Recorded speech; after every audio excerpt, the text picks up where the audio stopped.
run forward. This is so anime. I love it. Yeah!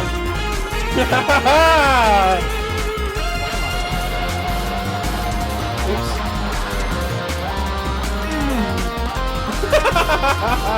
I love it. Alright, let's get this done. Yeah!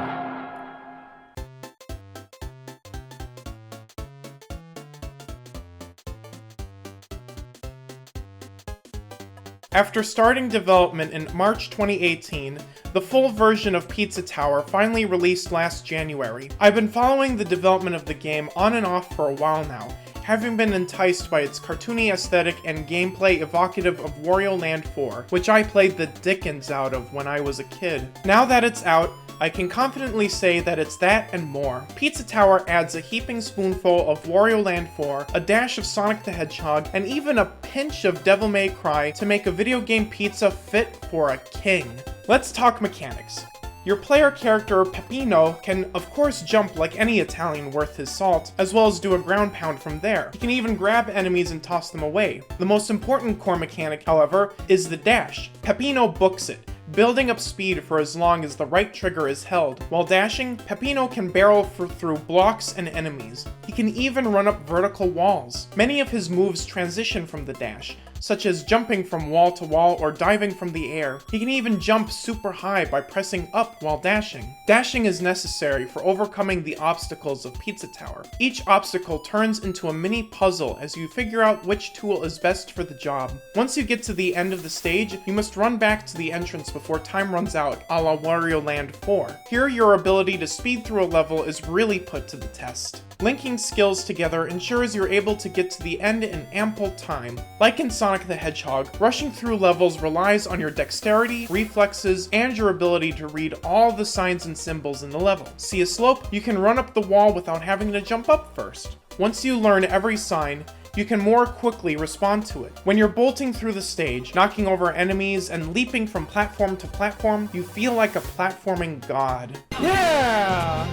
Backing up the dash mechanic is the combo system. When players run over enemies, a combo meter starts up. Defeating subsequent enemies before the meter runs out increases the combo. Combos multiply the points you acquire throughout the level. Once you reach the end of the stage, your points are tallied, and you get a rank a la Devil May Cry. The combo system encourages you to speed through the level as you find and defeat enemies. It greatly contributes to the breakneck pace the game has. Ranks risk being discouraging to new players. However, they also encourage you to get better. With every attempt, you get a higher and a higher score. Not only do you feel like you're getting better, but you know you're getting better. And there's all sorts of collectibles and extra challenges to reward high-skill players. The aesthetic really adds to the exhilarating feeling of the game. Peppino and friends are basically part liquid, like most cartoon characters from the 90s. The fluidity and zaniness of the animation perfectly complements the fluid movement. Also, the soundtrack is a certified banger. Its high BPMs are perfect for the high-speed gameplay. Pizza Tower tells its mechanics through doing. This is most apparent with the power-ups. Aside from a brief description of the moves you have access to, the game doesn't tell you everything a power-up does. Just by moving around and experimenting with different things in the level, you learn how it works. For instance, you learn that you can slide with the night transformation just by hitting a slope. Like the best platformers out there, Pizza Tower teaches you things and tests you on them in a variety of challenges. It's satisfying because it feels like you taught yourself these awesome things when it was the game that taught you them.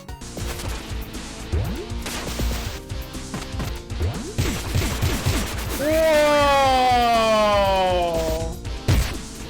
This telling by doing is awesome, but it has its downsides. There are all sorts of hidden abilities that Peppino has access to. For instance, you can cancel a super jump before hitting the ceiling with a dash or a grab. None of these things are told to you through the tutorial. I like how it rewards experimental players, but how are you supposed to know that you can do these moves? While none of these moves beyond those taught by the tutorial are necessary for progression, they can still be helpful. Knowing that you can move while charging a super jump would have saved me a lot of frustration, for instance. minutes. To solve this problem, I would add an in-game shop. You can spend extra cash collected from stages on these extra skills. The shop also plays videos of the skills in action, so players will know how to use them. That way, the player can feel further rewarded for getting cash and learning about new skills without having to stumble upon them by accident. Players learn each extra tool as they go, rather than having a bunch of tools dumped on them at the start and having to figure out each function on their own. Also, if you don't run back to the level before the time is out, you have to do the whole level again. I find this super discouraging. Maybe setting a checkpoint right when you activate the time would help things. Playing Pizza Tower is like making a pizza delivery before the 10 minutes and its free time is up. At first,